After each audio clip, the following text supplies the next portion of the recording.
우리 지난 시간에 계시록을 끝냈고 오늘부터 우리는 고린도전서를 공부한다고 말씀드렸어요. 자, 계시록이나 무슨 이렇게 이사야 같은 다니엘 같은 이런 책들은 좀 묵직하잖아요. 좀 어렵기도 하고 어렵고 묵직하기 때문에 좀 신경을 많이 쓰는 것 같은데 고린도전서, 로마서, 갈라디아서 매우 중요한 책들입니다. 매우 중요한 책들이고 우리가 하나라도 소홀히 여기면 안 되는 책이에요. 특히 고린도전서는요. 우리가 이제 대략적으로 알고 있잖아요. 고린도 교회는 육신적인 교회다. 육신적이지 않은 사람들이 어디에는 없겠냐만, 육신적인 사람들이 어디에는 없겠냐만, 그러나 고린도 전서 후서에서 발견할 수 있는 고린도 교회의 문제들을 보죠. 그런데요, 이런 문제들이 오늘날 교회들에서 펼쳐지는 문제들과 별반 다르지 않아요. 그래서 우리는 고린도 전서를 통해서 첫째는 올바른 교리를 잡을 것입니다. 우리가 로마서를 통해서 구원론에 대한 교리는 잡았어요. 로마서 공부한 지가 좀 됐지만 구원론의 교리는 잡았지만 그러나 이제 이 고린도전서를 통해서는 뭐냐면 구원받은 성도들이 실행함에 있어 특히 교회 생활을 실행함에 있어서 얼마나 무지하고 잘못된 실행을 하고 있는 것인가, 거짓 교리와 죄 이런 것들이 실제적인 삶에서 부딪힌다는 얘기죠. 그렇죠. 실제적인 삶에서 부딪혀요. 그러니까 이 성경, 신약 성경의 배치도 참 적절해요. 로마서를 통해서 우리가 구원의 확신을, 구원받고 구원의 확신을 얻었다면 구원받은 성도들이 실행함에 있어서 닥치는 온갖 이 잘못된 것들 있잖아요.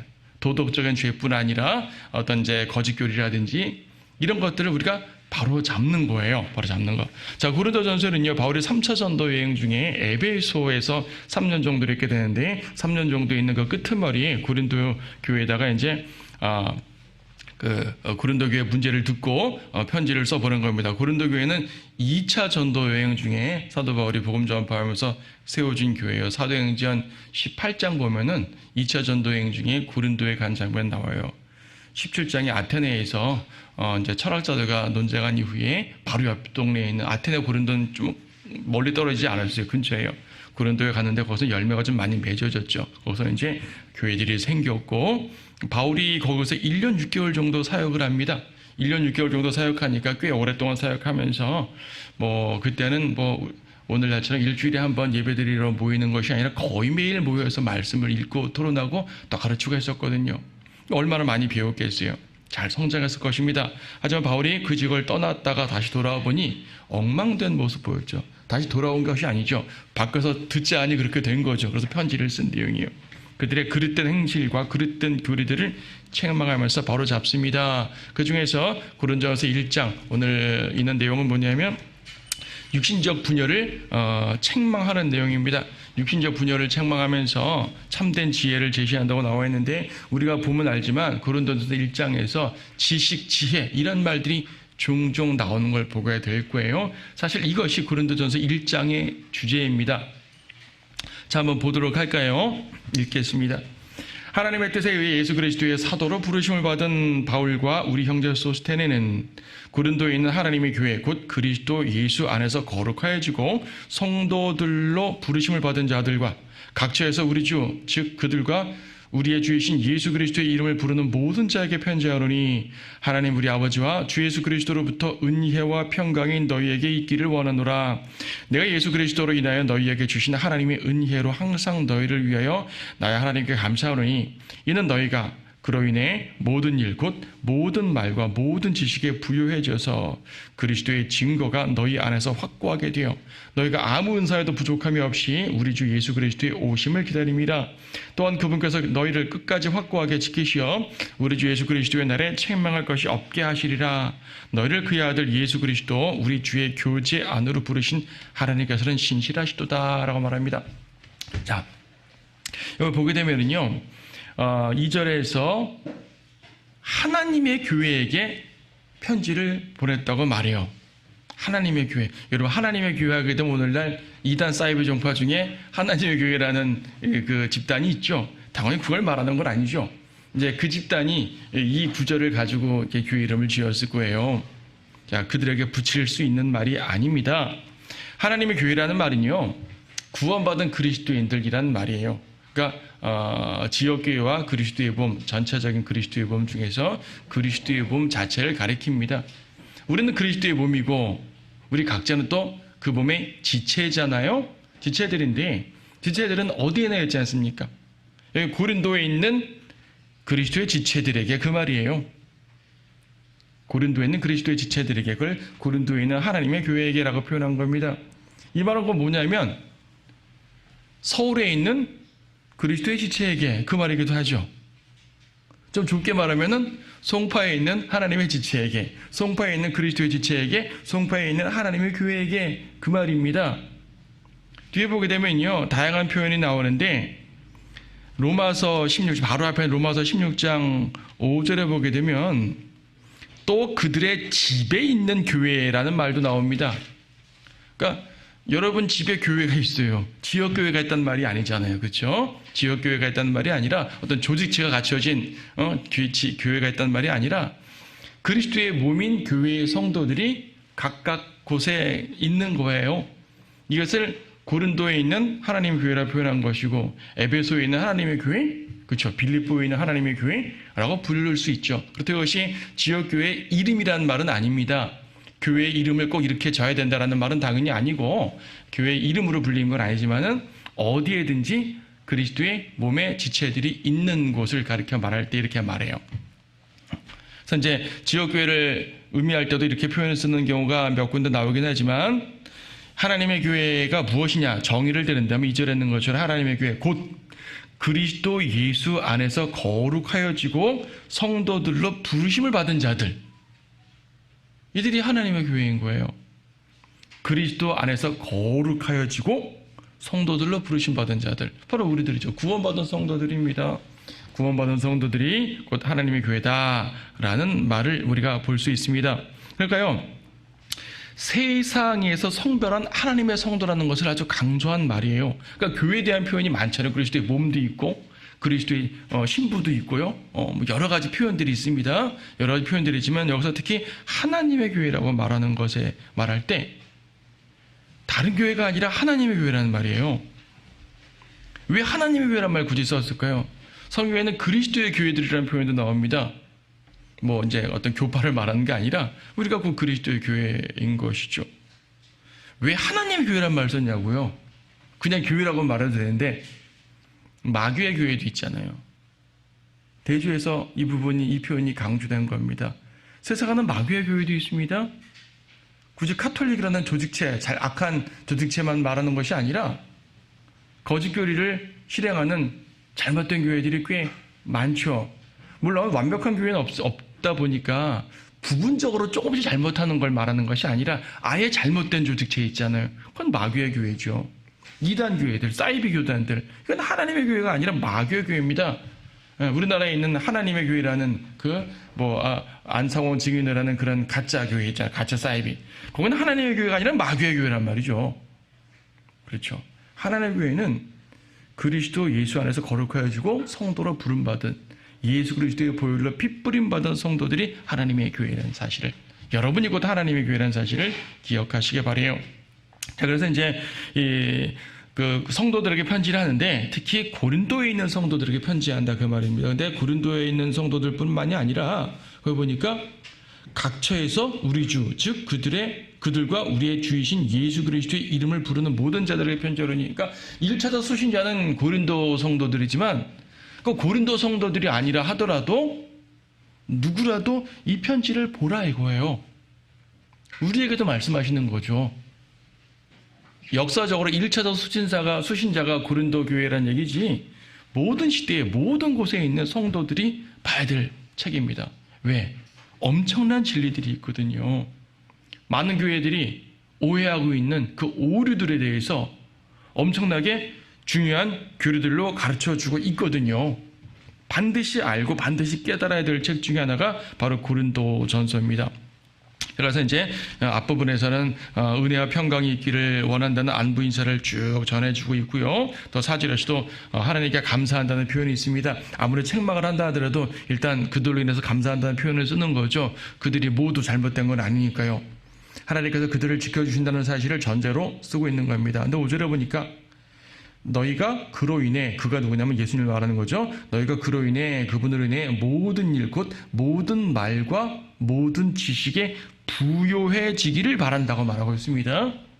누구로 인해서? 그리스도로 인해서. 무엇이 부요해져요? 지식의 부요함. 지식. 왜 처음부터 지식을 말했을까요? 지식이 뭐 그렇게 중요하길래? 지식보다 행실이 더 중요하지 않을까요? 처음부터 지식을 말하고 있습니다. 다른 행실을 말하기 전에 지식부터 말하고 있어요. 왜 그럽니까? 지식이나 교리가 중요해서? 물론 그 말도 말이 되죠. 왜 이 말을 하냐면 고린도 교회의 첫 번째 문제, 현안이 뒤에 보겠지만 분열 아니겠어요? 육신적 분열. 다 자기 잘났다고 팔을 쥐었거든요. 자기 잘났단 말은 뭐냐면 자기들의 지식을 자랑한 거예요. 자기들의 지혜를 자랑한 거죠.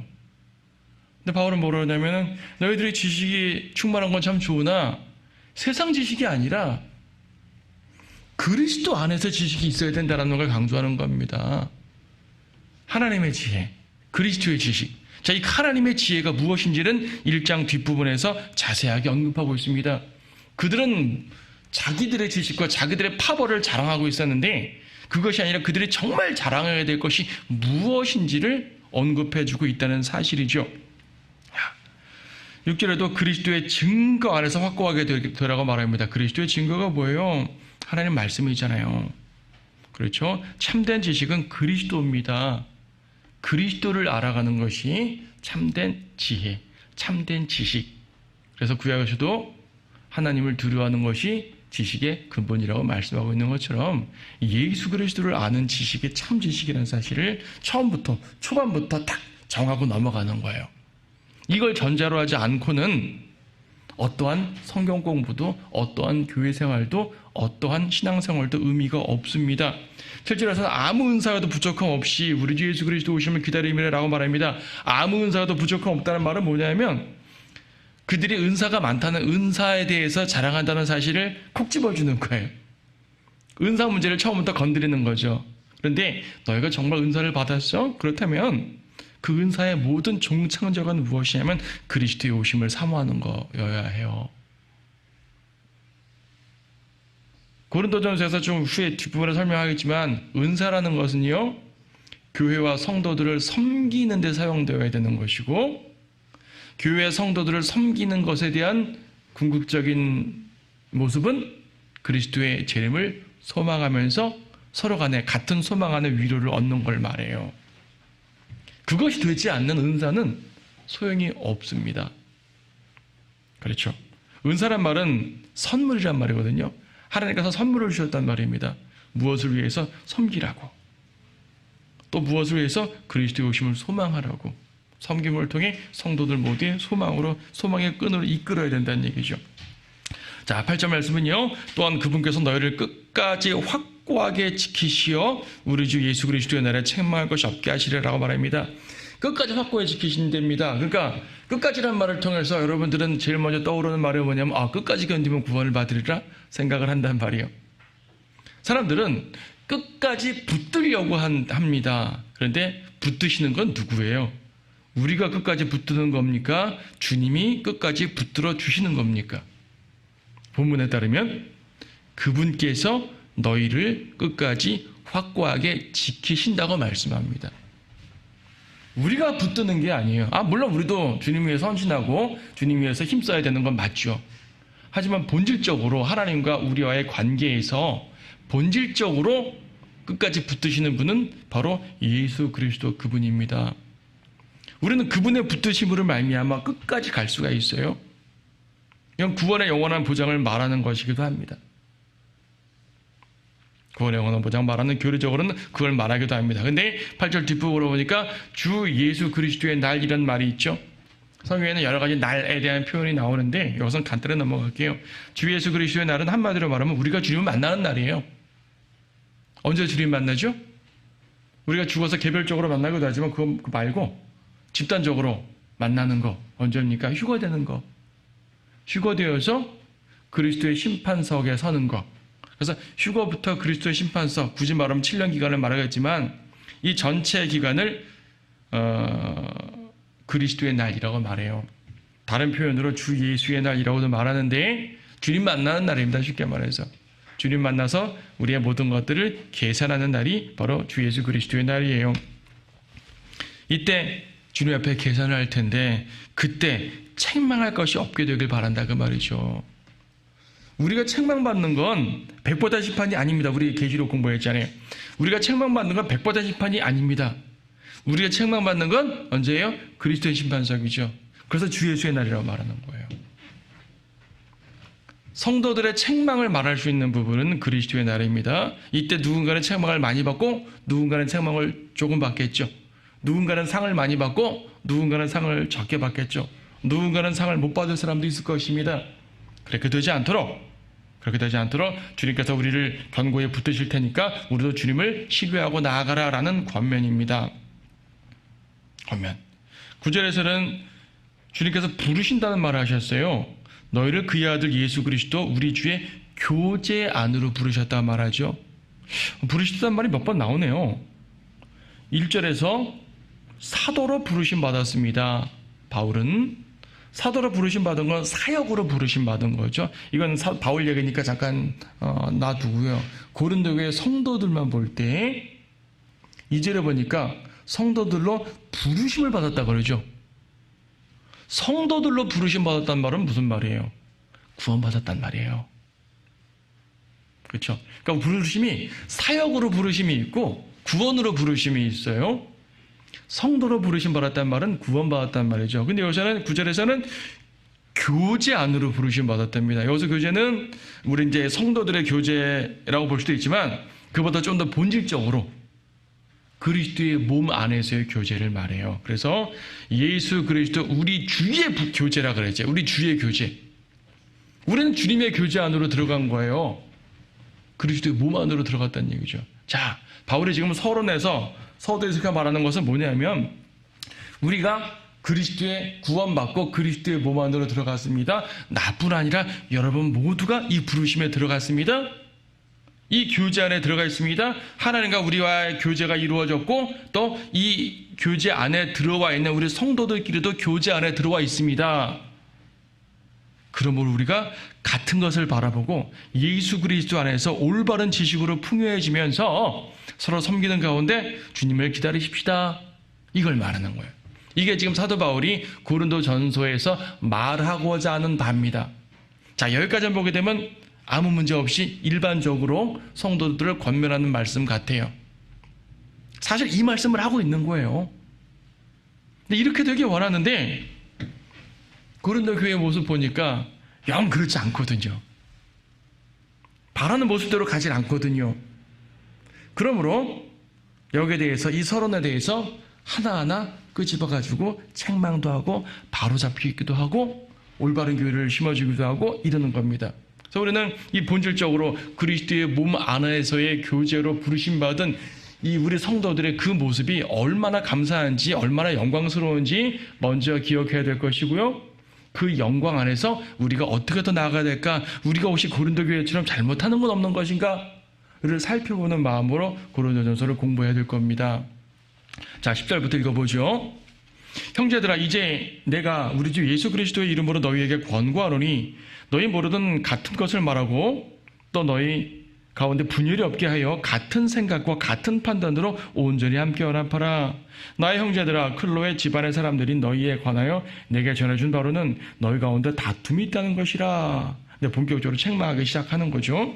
이제 내가 이것을 말하면 너희 각자가 말하기를 나는 바울에게, 나는 아폴로에게, 나는 게바에게, 게바는 베드로입니다.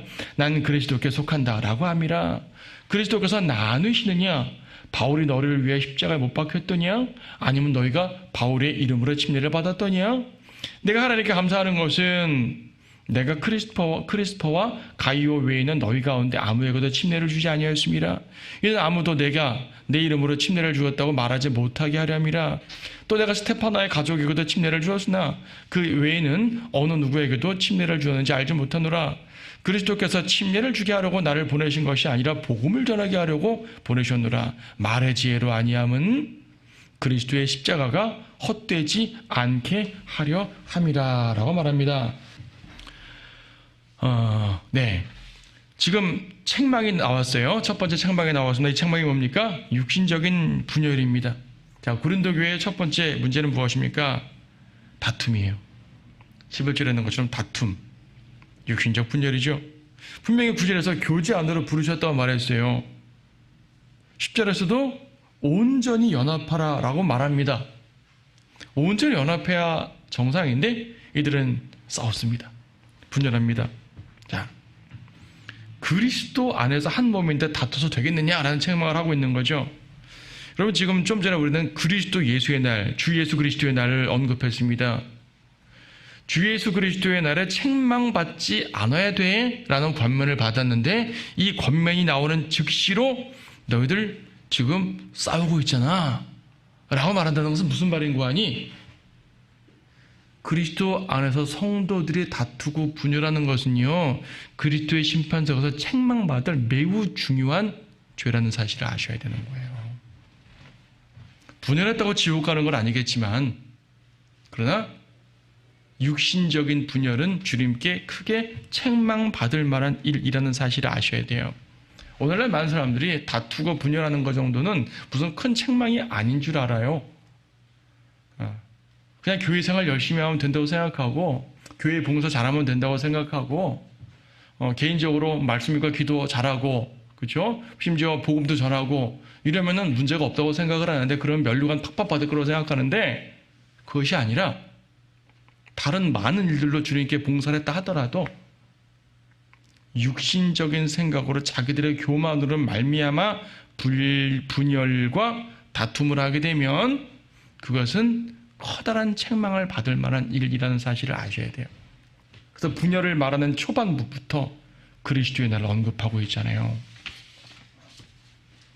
물론 그렇다고 모든 면에서 분열하지 말고 연합을 지키자라고 말하는 건 아닙니다. 죄악에 대해서는 분리해야죠. 바로 앞에 있는 로마서 16장 17절에 나오죠. 형제들아, 내가 너희에게 권고하노니 너희가 배운 교리에 역행하여 분열을 일으키고 공박하는 자들을 주의하고 그들에게서 떠나라. 그렇죠? 그러니까 거짓 교리도 떠나라 그랬어요. 거짓 교리를 일으키는 자들에게는 떠나라고 말씀하고 있습니다. 디모데후서 2장 19절에서도 죄로부터는 분리하라고 말씀하고 있죠. 그러니까 분리 자체가 나쁘다는 말은 아닙니다. 아니에요. 교회사 시대에도 카톨릭은요, 카톨릭의 잘못을 깨닫고 분리해 나가려는 모든 성도들에게 너희들 고린도전서 보거든 분리하면 안 된다 그랬잖아. 분리하지 마. 너희들 분리하면 마귀야 라고 하면서 정조를 했었어요. 잘못된 교회에서는 분리하는 게 맞아요. 죄와 거짓 교리와 악한 일이 벌어지는데도 불구하고 연합하란 말은 아닙니다. 계시록에서도 내 백성아 그녀에게서 나오라라고 말씀하시죠. 이런 것을 거룩한 분리, 즉 성별이라고 말하는 거예요. 성별은 필요합니다. 그런데 여기서 말하는 건 뭐냐면 성별이 아니라 육신적인 분열입니다. 육신적인 분열이 뭐냐면 잠언 18장에 나오는데,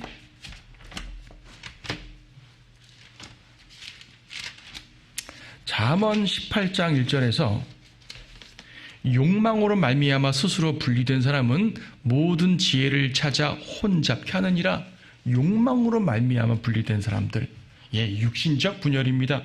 여기서 그러잖아요. 나는 바울에게 속했다. 나는 아폴로에게 속했다. 나는 베드로에게 속했다. 나는 이도저도 아니고 그리스도에게 속했다. 여러분, 그리스도에 속했다는 말은 맞는 말이에요. 그런데 굳이 여러 파벌 중에 하나가 그리스도의 파라면은 문제가 심각해지죠. 우리는 모두가 그리스도에게 속한 사람들인데 파벌 중에 하나로 그리스도 파가 생긴다는 얘기는 이건 너무 심각한 겁니다. 아니, 예수님을요, 우리 주 예수님을 파벌의 우두머리로 만들어 버리는 거잖아요. 더 큰 죄죠. 더 큰 죄입니다. 그러니까 사실 이들은요, 바울파다, 아폴로파다, 베드로파다. 사실 이들을 그냥 앞에 내세웠을 뿐이지, 사실은 어떤 자기들 지식에 따라 가지고 자기들의 교만한 지식에 따라서 내가 더 많이 알아, 네가 더 많이 알아 분리한 겁니다. 교리적 싸움한 거예요. 올바른 교리, 잘못된 교리를 분별해 나눈 게 아니라 그냥 첨예한 교리들로 이런저런 생각을 해가지고 자기 지식을 자랑하는 거죠. 예, 혹은 가문의 배경, 뒤에 보게 되면 좋은 가문이 나오는데 가문의 배경, 당시 로마 시대고 또 귀족들이 귀족들 가운데 구원받은 사람들이 교회에 들어온 사람들 종종 있으니까 그들 통해서 줄서기를 하는 겁니다. 이런 일들이 벌어졌단 말이죠. 여기 보게 되면 침례 문제를 바울이 몇 절에 걸쳐서 강조하고 있어요. 13, 14, 15, 16, 17 다섯 절에 걸쳐가지고 내가 그들에게 침례를 주었느냐? 라고 말하는데 바울이 침례를 준 사람은 몇 명 있습니다. 여기 나오죠. 14절에 크리스포와 가이오, 16절에 스테파나 가족, 나머지는 침례 주지 않았다라고 말이에요. 여기 보게 되면 사도행전 18장에 보게 되면 사도 바울이 잠깐 봐요. 사도행전 18장. 아테네를 떠나서 고린도로 들어옵니다. 고린도로 들어왔는데 처음에는 안식일마다 회당에 들어가서 회당, 즉 유대인의 회당에 들어가서 복음을 전파했지만 유대인들에게 거절당하고 나왔단 말이에요. 그래서 이제 6절을 보니까 회당에서 쫓겨납니다. 유대인들이 반박하면 모독하자 그는 옷을 털며 그들에게 말하기를 너희 피가 너희 머리로 돌아갈 것이요 나는 깨끗하니라. 이제부터는 내가 이방인들에게로 가리라 하고 회당을 나와서 어디로 갔냐면 7절에 그리하여 그곳을 떠나 하나님을 경배하는 유스토라는 사람의 집에 들어갔는데 그의 집은 회당 옆이더라. 회당 바로 옆에 이제 이 이방인 성도의 집이 있었던 거죠. 그래서 그곳은 이제 저는 회당에서 모였는데 이 회당이 아니라 여기서 모이는 거예요. 고린도 교회가 세워지는 거죠. 요즘 말로 말하면 간판을 붙인 겁니다. 이제 새롭게 분리한 거죠. 이런 분리는 정상적인 분리란 말입니다. 8절 보니까 회당장 크리스포가 온 지방과 더불어 주를 믿었다 그랬어요. 또 침례를 받았다고 그랬고요. 크리스포 어디서 봤죠? 지금 우리가 봤던 고린도전서 1장 13절에 있는 크리스포와 가이오 외에는 침례 주지 않았다 그러죠. 이 크리스포 회당장이에요. 회당장이라는 얘기는 유대인 회당의 대표라는 얘기인데 회당장이 구원받고 회당에서 분리해가지고 고린도 교회에 합류했어요. 그런 일이 쭉 벌어집니다. 1년 6개월 동안 복음 전파한 사역을 했고요. 그런 가운데 12절부터 보게 되면은 이제 이 유대인들이 소요를 일으켜가지고 바울을 잡으려 막 합니다. 그래서 재판석에 17절 보니까 그러자 모든 헬라인이 회당장 소수데네를 붙들어다가 재판석 앞에서 때렸다 그래요. 이 소수데네가 또 회당장이니요. 앞엔 크리스포가 회당장이었는데 8절에서는 17절에서는 소수데네가 회당장이에요. 그 회당장이 바뀐 거죠. 회당장이 구원받고 교회로 가버리니까 회당장이 바뀌었어요. 1년 6개월 사이에 바뀐 사람이에요. 이 소수데네마저도 지금 고린도전서 1장을 쪄보니까 바울과 우리 형제 소수데네는 편지 여론이 그랬거든요. 고린도 교회는 두 회당장이 모두 예수 그리스도를 믿고 구원받았어요. 얼마나 신실한 교회예요. 얼마나 멋진 교회예요.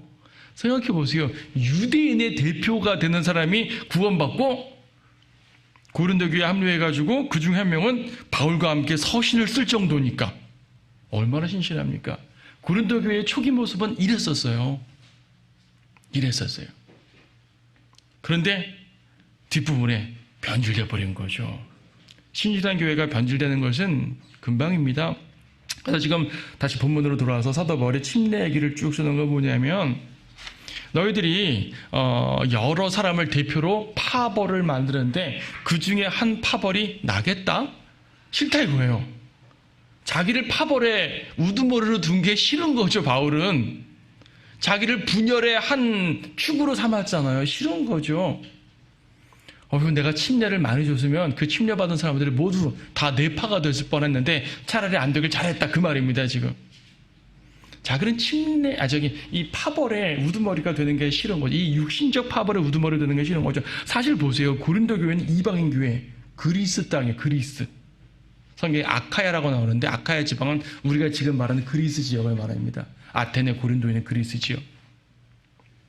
그리스 지역이면 유대 땅에서 많이 떨어졌잖아요. 베드로는 고린도에 가본 적도 없어요. 몰라요. 적어도 성경 기록상은 없어요. 근데 베드로파가 왜 나와요, 여기에? 왜 나오죠? 아폴로는 고린도에 들렸어요. 아폴로는 바울이 없는 사이에 고린도에 들려서 또 이제 이 성경적인 많은 메시지를 전해서 많은 도움을 줬다고 사도행전에서 말하고 있습니다. 아폴로가 고린도에서 좀 역할을 하니까 아폴로파가 형성됩니다. 그러나 생각해 보세요. 수많은 사람들이 있어도 상식적으로 고린도 교회를 세우고 1년 6개월 동안 사역하면서 진리를 가르치고 했던 그 사람이 누구예요? 바울이잖아요. 사실 굳이 말하면 바울 안에서 하나가 될 수 있는 교회가 고린도 교회입니다.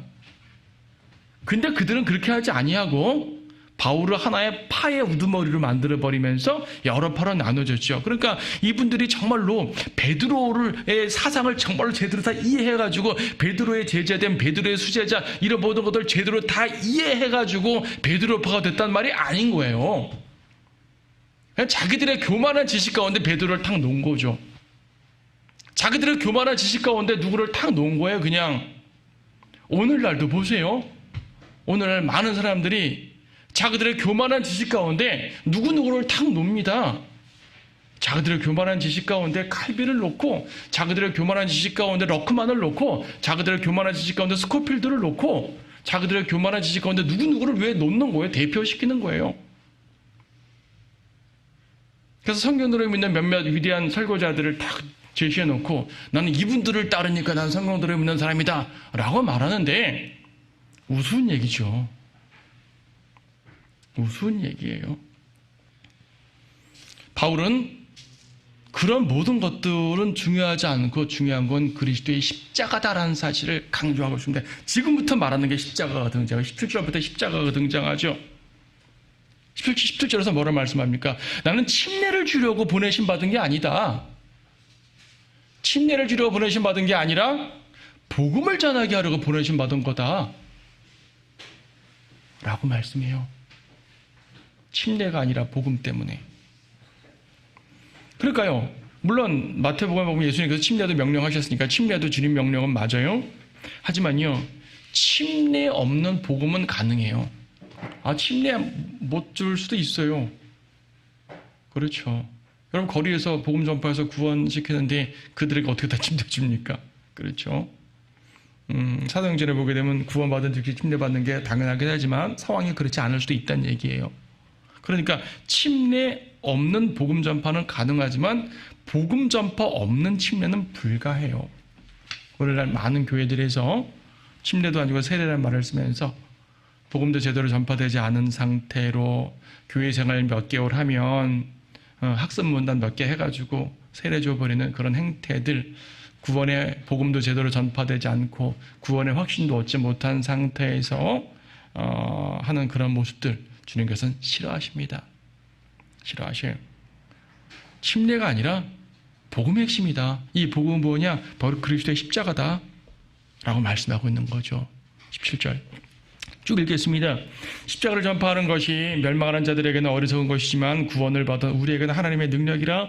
기록되기를 내가 지혜 있는 자들의 지혜를 멸하고 총명한 자들의 명철을 없애리라 하였느니라. 지혜 있는 자가 어디 있느냐? 학자가 어디 있느냐? 이 세상에 변론가가 어디 있느냐? 하나님께서 이 세상의 지혜를 어리석게 만드신 것이 아니냐? 하나님의 지혜에 있어서는 세상의 그 지혜로 하나님 알지 못하였기에 하나님께서 복음 전파의 어리석음으로 믿는 자들을 구원하시기를 기뻐하셨느니라. 유대인들은 표적을 구하고 헬라인들은 지혜를 찾지만 우리는 십자가에 못 박으신 그리스도를 전파하노니 이것이 유대인들에게는 거치는 것이 되고 헬라인들에게는 어리석은 것이 되지만 부르심을 받은 사람들에게는 유대인들에게나 헬라인들에게나 그리스도는 하나님의 능력이요 또 하나님의 지혜니라. 이는 하나님의 어리석음이 사람보다 더 지혜롭고 하나님의 연약함이 사람들보다 더 강하기 때문이니라. 계속 읽습니다.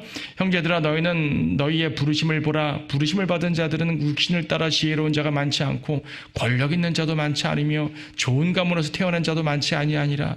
그러나 하나님께서 세상의 어리석은 것들을 선택하시면 지혜로운 자들을 지혜로운 자들로 부끄럽게 하시려는 것이요 하나님께서 세상의 약한 것들을 선택하시면 강한 것들을 부끄럽게 하시려는 것이라. 하나님께서 세상의 천한 것들과 멸시받는 것들을 선택하신 것은 없는 것들로 있는 것들을 쓸모없게 만들려 하심이라.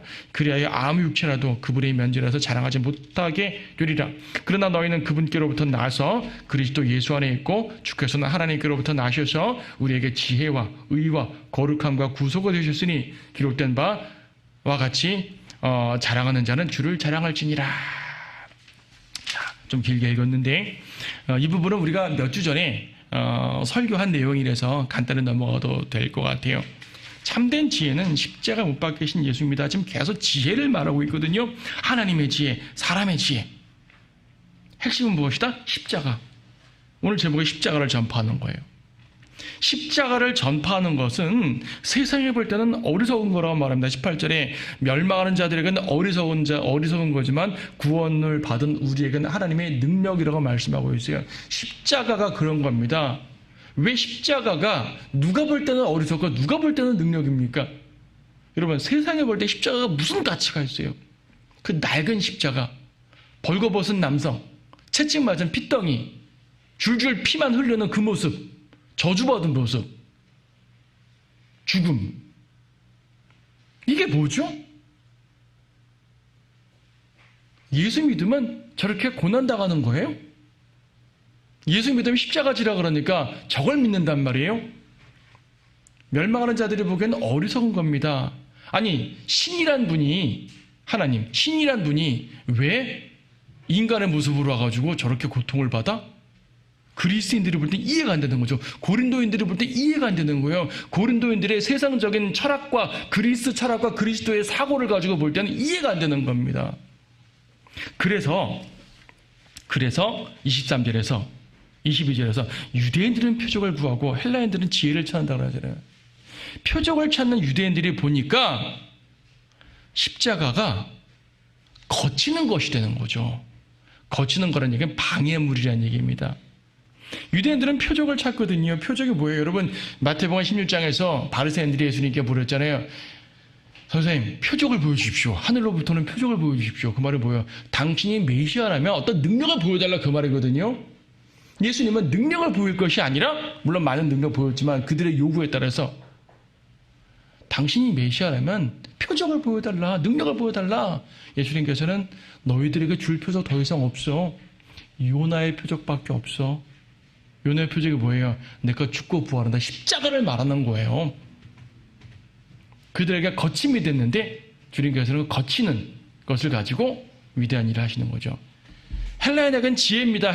지혜를 찾는 헬라인에게는 어리석은 겁니다. 하지만 부르심 받은 우리에게는, 사람들에게는, 유대인들에게는, 헬라인들에게는 그리스도는 하나님의 능력이요 하나님의 지혜다라고 말합니다. 그래서 이것을 하나님의 연약함이라고 말하죠. 하나님의 많은 것들 중에서 가장 연약한 부분을 뽑았고요. 인간의 많은 것 중에서 가장 위대한 걸 뽑아서 둘이 붙여보세요. 하나님의 가장 연약한 것과 인간의 가장 위대한 것을 붙였을 때 하나님의 어리석은 연약함이 훨씬 우월하다는 그 말입니다. 자, 이거는요 역설적으로 설명하기 위해 그런 거죠. 하나님 안에 어리석음이 어디 있어요? 하나님 안에 연약함이 어디 있냐고요. 그렇죠? 하나님 안에 연약함과 어리석음은 없습니다. 정말 연약한 자들은 인간이고요. 무력한 자들, 정말 어리석은 자들은 바로 인간일 뿐이죠.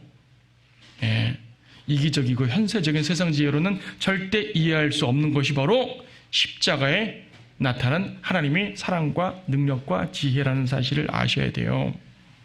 그래서 마지막 부분에서 주님을 자랑하라고 그랬잖아요. 26절에 있는 것처럼 우리의 부르심을 보라. 부르심을 받은 자들은 육신을 따라 지혜로운 자도 아니고 권력 있는 자도 아니고 좋은 가문도 아니다. 하나님이 왜 이렇게 이처럼 연약한 자를 선택하셨는가? 하나님의 역설입니다. 연약한 자를 선택하신 이유는 그 강한 자들이라는 사람들을 부끄럽게 만들기 위해서다 이거죠.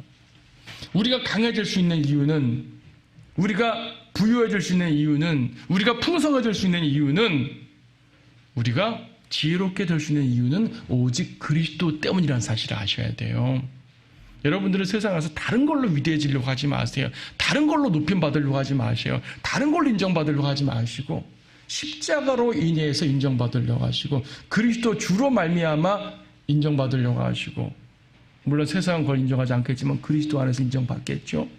그리스도로 인해서 지혜롭고 그리스도로 인해서 힘이 있어지고 그리스도로 인해서 풍성해지는 여러분 모두가 되길 바라요. 그래서 마지막 절에 있는 것처럼 자랑하는 자는 주를 자랑하라고 말하죠. 자, 이 부분에 대해서는 오늘 몇 주 전에 설교도 했기 때문에 간단히 넘어갔는데요. 바로 이것이 고린도전서 1장에서 말하고 있는 핵심이에요. 십자가. 십자가를 자랑하지 자기의 지혜 자랑하지 말라. 그렇죠. 자,